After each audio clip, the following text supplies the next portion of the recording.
episode 16 kita punya cerita. Masih bareng gue Daniel dan Yoga di sini. Nah, kalau beberapa episode lalu kita sempat bahas beasiswa LPDP. Kali ini kita bakal bahas LPDP lagi, namun tentu dengan narasumber yang berbeda dan dengan tempat perkuliahan yang beda pula. Pasti kan ada beberapa perbedaan yang kita semua harus tahu nih, terutama buat teman-teman yang mungkin berminat apply LPDP supaya punya gambaran yang lebih seputar LPDP. Di samping itu tentu nanti kita juga akan bahas gimana kehidupan di sana semasa perkuliahan. Oke, saat ini udah ada Mbak Nurul, penerima beasiswa LPDP di University of Manchester. Halo Mbak Nurul, apa kabar? Halo Mbak Nurul. Halo Daniel. Apa kabar Mbak? Alhamdulillah baik, thank you loh. Udah di-invite di podcast Wah, ya. kita yang terima kasih ya. Mbak Nurul udah menyempatkan waktunya nih buat sharing-sharing. Jadi Mbak Nurul ini dulu teman kerja aku di BPP UGM Nil. Oke, berarti udah kenal lah ya. Iya, senior. Pokoknya dulu kalau tanya bahasa Inggris udah nggak ada orang lain lah. Mbak Nurul udah. Padahal aku juga tanya Grammarly habis itu ya. Ya tapi belajar bareng lah kita. Tapi tetap Mbak Nurul. Gimana Mbak ini Mbak? Oke, langsung dibikin. Oke Mbak Nurul, kita mau kepoin nih Mbak, buat pengalamannya Mbak Nurul yang berhasil dapat beasiswa LPDP sampai di University of Manchester. Jadi motivasinya Mbak Nurul itu dulu sampai bisa kuliah di luar negeri terus pakai beasiswa LPDP itu apa gitu Mbak? Oke, motivasi ya. Mungkin akan panjang ceritanya, cuman long story short. Siap. Oke, jadi awal masuk kuliah S1 tuh sebenarnya aku nggak kepikiran gitu kan ya buat kuliah di luar negeri gitu kan. Apalagi aku juga datang dari keluarga yang nggak bisa dibilang nggak mampu secara finansial gitu kan. Nah jadi udah S1 udah alhamdulillah. Cuman setelah jalan perkuliahan, terus lihat kayak banyak dosen kok bisa kuliah ke luar negeri, teman-teman kakak angkatan kuliah di luar negeri kan jadi termotivasi tuh di situ. Terus kayaknya mungkin kok jalannya gitu ada banyak beasiswa juga gitu kan, nggak harus biaya sendiri. Terus ya udah ketika mungkin dari situ kayak mau lebih semangat belajar bahasa Inggris ya. Terus pas udah lulus, jadi nah itu biasa ada pertentangan batin lah, kerja apa kuliah gitu. Dan setelah berkontemplasi diri kok alhamdulillah mantep gitu buat kuliah dan coba apply gitu. Oke. Dulu S1-nya jurusan apa Mbak? Kalau boleh tahu. Aku di teknik fisika. Teknik fisika. Ininya yang di Manchesternya? Ya di Manchesternya biomaterials. Enggak inline sih. Okay. Oh enggak inline itu? Enggak begitu inline tapi nyerempet dikit sih. Itu belajar apa aja sih Mbak itu? Soalnya aku masih asing nih jujur sama jurusannya. Oke, soal biomaterialsnya ya. Jadi sebenarnya motivasi aku ambil biomaterials lebih ke pengen belajar nanoteknologi tadinya. Jadi aku sekalian cerita gimana cari univ ya. Waktu itu aku pengen belajar lebih banyak soal nanoteknologi karena pas kuliah S1 cuman 2 SKS doang gitu, tapi menarik gitu kan. Terus coba waktu itu masih awam banget, jadi buka QS University Rank yang top university situ loh, ranking. Cari aja yang R-nya di atas UGM. Masa iya sih S2 tapi lebih di bawah. Jadi di bawahnya gitu kan. Cari yang di atasnya, aku batasin 100 universitas terbaik gitu. Terus aku batasin yang punya program nanoteknologi atau nanomaterial. Terus nanoteknologi apa nih Mbak? Aku batasin. Nanoteknologi apa? Oke, nanoteknologi itu adalah ilmu yang belajar soal hal-hal kecil gitu. Jadi kalau atom gitu atau gimana? Kan sekarang kayak nggak sampai ke atom terkait sih, tapi sebetulnya yang dia pelajari adalah benda-benda berukuran nanometer gitu sih, as simple as that gitu. Nah, terus waktu itu aku ngelis tuh yang ada nanoteknologi atau nanomaterialnya, terus aku batasin negaranya. Karena aku bisanya bahasa Inggris sama sedikit bahasa Jerman, jadi aku batasin Inggris sama Jerman gitu. Sempet belajar ya, nggak yang ahli. Terus coba aku list tuh kelebihan kekurangannya, terus requirement-nya apa, yang dipelajarin apa, deadline-nya kapan, ada nggak application fee-nya, culture-nya gimana, living cost-nya berapa gitu. Lumayan ekstensif itu isi Excel-ku. Terus aku konsultasiin ke dosen pembimbing waktu S1. Respon dari beliau gini sih, kenapa Anda nggak coba di University of Manchester gitu? Di sana fokus di bidang grafin yang dulu pernah kita pelajarin gitu kan, kalau Anda tertarik. Terus, oh iya, menarik ya, waktu itu memang Manchester nggak ada di listku karena dia nggak punya program nanoteknologi. Oh. Terus akhirnya, tapi dia nanoteknologinya maju dalam hal research gitu kan. Akhirnya aku cari, kalau aku mau belajar nanoteknologi di Manchester, ambil programnya apa, dan ternyata ada di biomaterials gitu.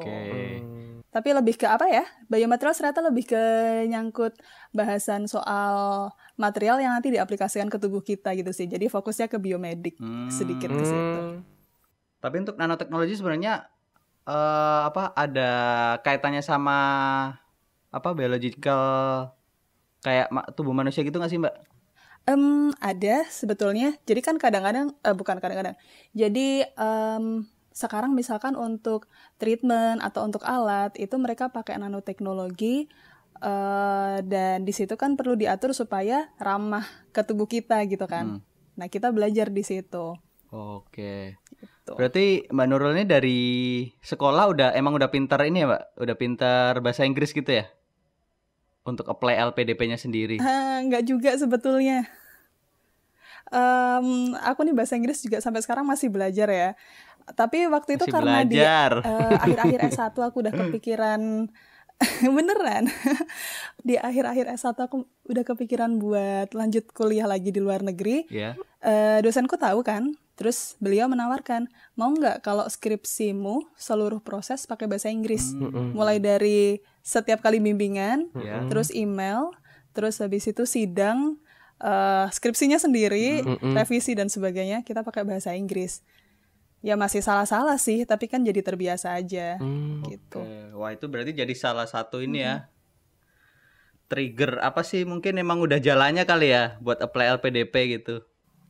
Alhamdulillah sih, nggak spesifik ke LPDP, mungkin emang udah jalannya ke situ ya, untuk apply ke kampus, untuk ke LPDP dan sebagainya. Nah kalau kan Mbak Nurul udah lulus nih, jadi kalau dulu setelah lulus tuh apa sih yang harus dilakukan seorang penerima beasiswa LPDP Mbak? Apa betul harus mengabdi sama negara gitu? Oke, kalau untuk pengabdian sebetulnya dari sebelum kita daftar udah ada udah ada informasi soal itu di surat pernyataan. Jadi waktu kita daftar kita submit dokumen. Salah satu dari dokumen itu adalah surat pernyataan. Nah, isi dari surat pernyataan itu, sebentar aku sambil cek. Ini dia. Jadi, menyatakan dengan sesungguhnya bahwa saya bersedia kembali ke Indonesia setelah selesai studi, gitu. Jadi, memang kita udah menyatakan kesanggupan itu, gitu. Oh, surat pernyataannya cuman itu, Mbak? Atau ada lagi? Ada banyak poinnya sih, cuman aku baca yang itu aja. Salah satunya seperti itu. Nah, terus kemudian setelah selesai, jadi kita kan perlu lapor kelulusan, terus nanti dibeliin tiket pulang juga kan pastinya. Dan ya kalau menurutku sih tanggung jawab moral kita gitu kan, dibiayai oleh negara pakai uang rakyat, berarti kita perlu mengabdi balik lagi ke negara gitu kan. Yang menguntungkan negara, yang bawa manfaat, itu sih sebenarnya. Dan itu kan yang udah kita janjikan di awal. Gitu. Berarti poinnya itu kembali ke negara gitu ya Mbak? Betul. Kirain harus terikat di salah satu instansi gitu. Kalau terikat ke salah satu instansi enggak sih gitu. Dia kalau saya cuma bilang kembali ke negara. Tapi balik lagi sih, apa-apa boleh dinegosiasikan. Kalau kita misalkan memang pengen internship dulu di luar negeri, boleh. Asalkan seizin tertulis dari LPDP. Boleh gitu. Atau mau langsung lanjut kuliah di sana, boleh juga asalkan seizin LPDP. Gitu. Keren ya, bisa fleksibel gitu. Tapi kalau pas udah balik gitu, itu tuh ada kewajiban lagi nggak, misal lapor apa gitu Mbak? Kalau untuk mekanisme pelaporan ada ya, ada lapor kelulusan, terus lapor apa lagi ya? Waktu itu seingatku lapor kelulusan sih, kayak kita mengumpulkan ijazah dan sebagainya itu ada sih. Kalau bukti gitu, bahwa kita balik ke Indonesia gitu, ada laporannya nggak? sebenarnya sih tiket pulang kita pun juga dibayarin LPDP kan ya. Iya. Jadi LPDP udah tahu kalau kita pulang. Oh, maksudnya Begitu. mungkin kalau misal abis LPDP S2 itu misal kita ditawarin kerja, tapi kan kita ada kewajiban tuh buat balik lagi ke Indo. Nah, misal balik ke Indo misal 1 bulan, 2 bulan, habis itu kita balik lagi nih karena kita udah keterima kerja di sana gitu, gimana, Mbak? Coba tanyakan ke diri sendiri sih. Dulu yang janji siapa gitu kan. Berarti itu udah Ya, tapi kalau untuk udah ke pribadi udah tanggung lagi jawab ya? moral Iya, sih iya. menurutku. Iya. Banyak loh yang dikeluarin LPDP buat biayain 1 orang gitu kan. Iya benar. Oke, iya benar. Tanggung jawabnya sama Tuhan kalau itu Ayo udah. Sama Tuhan dan sama Tuhan, rakyat sama karena kan rakyat. pakai uang Iya, rakyat iya, iya. juga gitu. Betul. Wah, ini belum jangan sampai footage ini sampai ke Wah, iya LPDP ya, nanti namanya Yoga bisa bisa dicatat.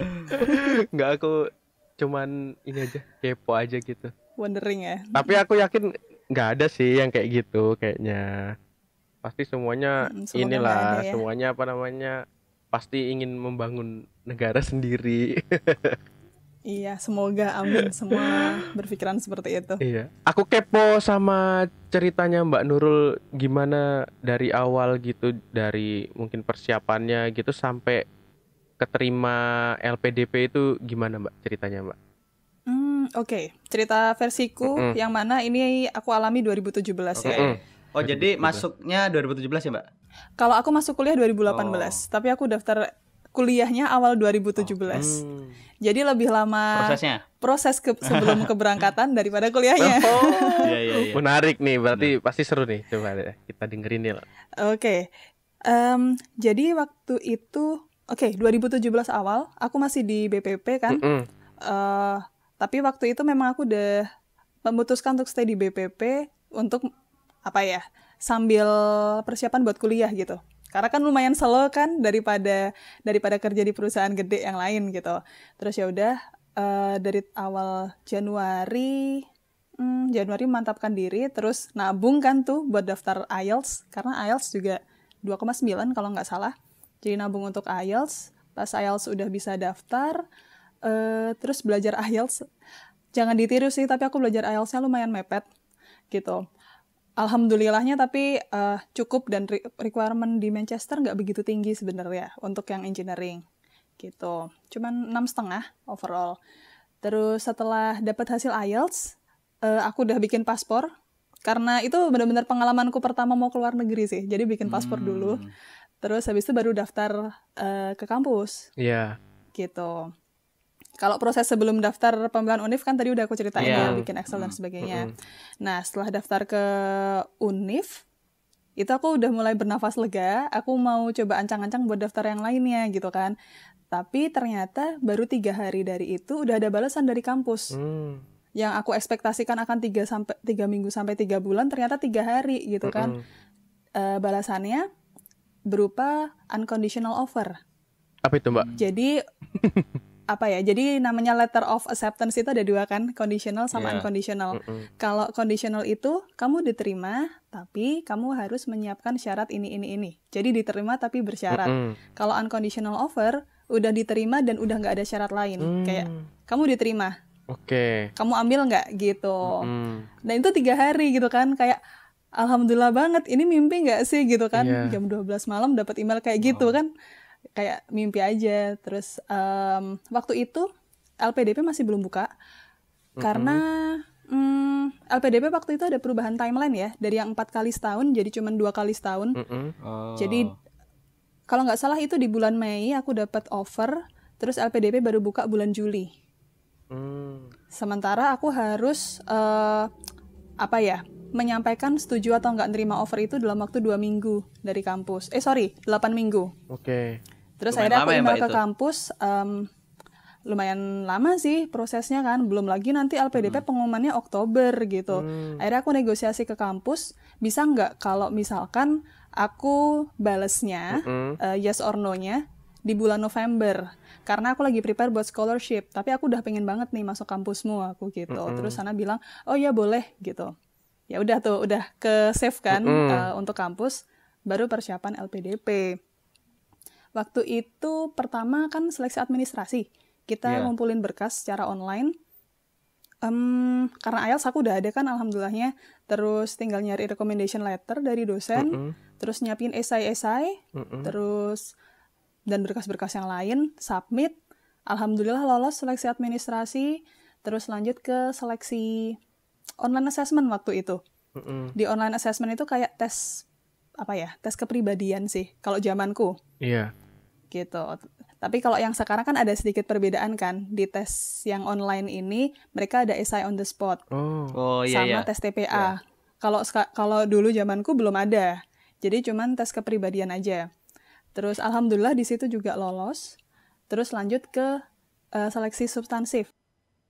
Nah, kalau di seleksi substansif dulu aku ada beberapa tes. Pertama, verifikasi berkas, terus kemudian essay on the spot, terus LGD, sama wawancara.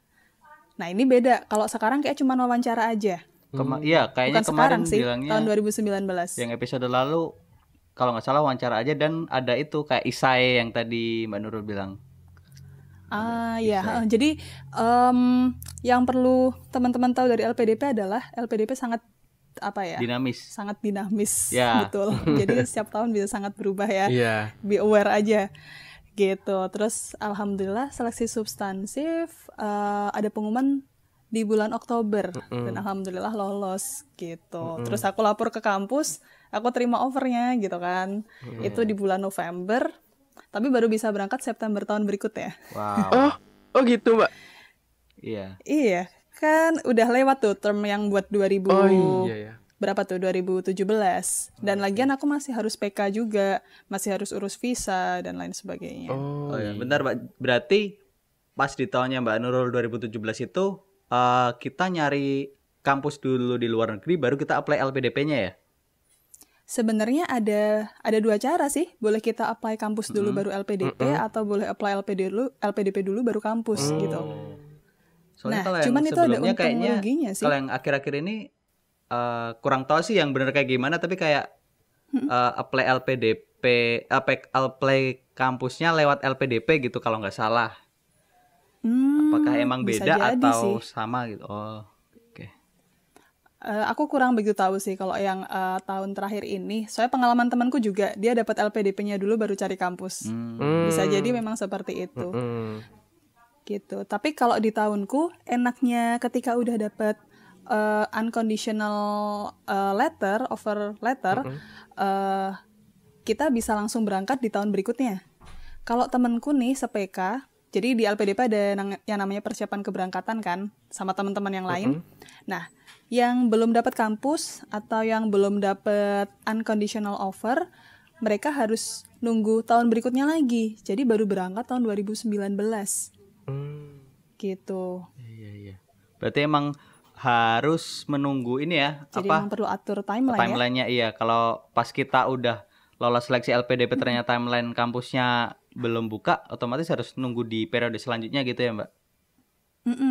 Tapi juga apa-apa kan bisa dinegosiasikan ya. Yang aku sangat ingat dari panjangnya proses itu adalah segala sesuatu bisa dinegosiasikan. Baik di LPDP, baik kampus, dosen dan sebagainya, apa komunikasikan aja sih. Lumayan bisa membantu ya. Kan kadang beberapa peraturan harus saklek tanggal segini gitu. Kita nggak bisa nego sedikit pun.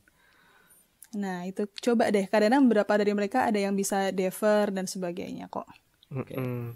Terus kehidupan di sana gimana nih, Mbak? Jadi di sana Manchester ya? Oke. Seru. Gimana tuh? Pengalaman pertamaku hidup di luar negeri sebetulnya. Jadi kerasa banget sih gimana adaptasinya. Apalagi kita dari negara berflower, terus habis itu ke negara maju. Terus apa-apa kayak serba teratur gitu kan. Seru sih. Dan yang seru adalah di sana kita ketemu banyak orang dengan budaya yang berbeda, terus kayak belajar gimana toleransi gitu kan. Mungkin hal-hal yang dianggap tabu di Indo ternyata di sana common gitu kan. Menarik di situ. Kayak aku nggak bilang kalau aku sekarang open minded gitu, nggak sih gitu kan. Tapi lebih open minded daripada aku yang dulu gitu. Tapi tetap bisa memfilter gitu kan ya Mbak, mana hal yang Betul. baik, mana yang enggak. Oke. Yang penting berbaur bukan berarti harus melebur Oh kan iya, ya. sip. Sik. Sempat culture shock gitu nggak Mbak? Ketika di sana apa ketika balik ke Indo nih? Ketika di sana? Ketika di sana culture shock nggak begitu sih ya. Karena apalagi aku juga fokusnya buat kuliah aja. Kalau kehidupan di kampus ya kurang lebih kan seperti itu ya yang kita bayangkan gitu. Oke. Tapi memang kita harus menyesuaikan diri dengan culture di sana tetap. Kalau soal ini iklim atau cuacanya, apakah ada problem di situ atau ya biasa aja? Justru aku cocok sih. Wah, malah cocok nih. Gitu. Jadi memang beda banget ya. Yeah. Manchester tuh sehari-harinya sering banget hujan. Hujannya tuh hujan yang sebenarnya nggak yang sederas kayak di Indo. Kok di Indo kayak benar-benar air tuh dituang ke bumi Yeah. kan. Kalau di sana kayak hujan-hujan manja tapi gloomy banget, dingin gitu kan. Tapi enak gitu. Dan alhamdulillah selama setahun aku nggak pernah yang namanya sakit di sana. Mungkin karena kualitas udaranya lebih Bersih bagus, gitu ya. kualitas ya kehidupannya lebih bagus gitu kan. Alhamdulillah. Kalau ini Mbak, soal makanan gimana nih? Ada kerepotan atau makanan. Kalau repot sih nggak sebetulnya. Mungkin kalau kangen ke masakan Indonesia pasti ya. Iya. Di sana makanan ya jelas lebih enak makanan Indonesia karena makanan Inggris tuh hambar. Cuman bisa tertolong dengan masak sendiri. Iya. Dan kalau misalkan kita hidup di sana, emang lebih baik masak sendiri sih karena harga bahan mentah sama harga makanan mateng tuh beda jauh gitu. Jadi biaya makan di sana tuh semahal itu. Sekali makan yang makanan junk food aja sekali makan 5 pound. 5 pound tuh paling berapa ya? 90 ribuan ya. Gitu. Kalau itu baru kayak kalau fast makanan Indonesia ada nggak Mbak di sana? Kalau kemarin kan Mbak Mira itu di Australia banyak kayak ada yang apa namanya daerah. orang Indonesia gitu. Nah kalau di sana gimana untuk makanan Indonesia? Ada nggak? Kalau spesifik resto Indo nggak ada ya kalau di Manchester. Kalau di London ada. Kalau di Manchester nggak ada. Yang ada tuh restoran Malaysia. Cuman beberapa dependent kayak ibu-ibu istrinya yang lagi PhD di sana, ada beberapa yang kayak buka catering gitu sih. Jadi kadang mereka promo gitu di grup. Lumayan sih. Sambil buka Kalau usaha lagi ya kangen. Mbak? Betul, sambil buka usaha. Lumayan ngobatin kangen mahasiswa-mahasiswa di sana. Buat kalau yang kangen masakan emak di rumah. Cuman sayangnya di Manchester nggak ada cabai rawit sih, itu aja sayang. Oh iya Mbak, berarti nggak ada pedes-pedesnya dong? Iya, pedesnya standar aja. Kalau brand-brand lokal Indonesia yang sempat Mbak Nurul lihat di sana ada nggak Mbak? Kayak tolak angin atau apa gitu? Oh, Indomie ya pasti ada. Tapi Indominya produksi Belanda. Jadi kadang-kadang mie rebusnya tuh nggak ada minyaknya. Wow. Tapi itu ini Gitu. sering ditemuin di toko-toko atau cuma di toko Asia doang gitu Mbak? Di toko Asia sih. Kebetulan toko Asianya deket sama kontrakanku, jadi lumayan gampang diperoleh sebetulnya. Produk Indo di sana lumayan banyak. Kalau ngomongin soal orang-orang sana nih Mbak, apa aja sih kebiasaan orang Inggris sana yang mungkin bisa kita ambil hikmahnya Mbak? Oke. Ini sih manajemen waktu mungkin ya aku bilang, karena mereka menghargai work-life balance gitu. Mereka kalau kerja ya betul-betul kerja dari jam berapa ya? Mungkin jam 8 sampai jam 5. Tapi setelah itu kayak apa ya, dari kampus gitu mereka udah tutup gitu kan. Kita nggak bisa masuk lagi. Terus mereka biasanya melanjutkan have fun, entah mungkin ke bar atau kemana gitu. Jadi benar-benar work-life balance-nya dapat gitu. Nggak terlalu workaholic gitu ya Mbak berarti? Mostly nggak terlalu workaholic dan mereka respect sih. Misalkan kayak aku kontak ke dosen, dia nggak pernah kontak aku di luar jam kerja, tapi dia juga mengharapkan aku nggak kontak beliau di jam kerja, di luar jam kerja gitu. Kalau pengalaman ada nggak Mbak pengalaman yang menarik atau nggak terlupakan gitu selama di sana? Pengalaman menarik ya. Banyak sebetulnya, bingung ya mau milih yang mana. Untuk bisa ke sana aja itu udah menarik banget buat aku. Apa ya? Kalau dari segi ini sih, waktu itu aku pernah ada tugas kelompok. Yang namanya tugas kelompok itu kan kita berinteraksi dengan orang-orang dengan budaya yang berbeda. Waktu itu kebetulan satu kelompok 8 orang. 7 di antaranya Chinese dan aku sendirian yang bukan. Itu tantangan banget di awal, kayak gimana komunikasi kita kan sulit kan, terus sempet ya agak memanas kondisinya gitu kan, tekanan dari tugas juga, terus kita komunikasi kurang, tapi in the end alhamdulillahnya masalah-masalah itu bisa terresolve dan malah jadi dapat teman baru sih. Gitu. Iya, nambah teman dari berbagai negara, berbagai budayaan gitu ya, Mbak. Betul. Jadi yang di awal kayak aku mengeluh banyak soal itu, tapi in the end setelah project itu selesai aku dapat teman baru gitu. Tapi mostly di sana ini ya Mbak, saling menghargai perbedaan ya Mbak. Alhamdulillahnya seperti itu ya. Jadi lebih open aja sih, kayak ya emang orang-orang backgroundnya masing-masing, kita coba respect satu sama lain aja gitu. Oke. Bagus banget Nil buat gambaran mungkin teman-teman yang ingin kuliah di luar negeri, khususnya di University of Manchester, mungkin bisa sebagai referensi gitu loh Mbak. Mungkin si Yoga mau ini nerusin, kan Yoga fansnya Manchester nih. Nah kalau ke Manchester pengennya nonton MU Nil, bukan kuliah. Sekalian jadi bisa selesai kuliah nonton. Sekalian dong. Loh itu bisa jadi motivasi gitu. Jadi motivasiku kenapa mau kuliah di Manchester biar bisa nonton MU gitu, mungkin langsung ditolak kali diterima sama ya LPDP. Ya.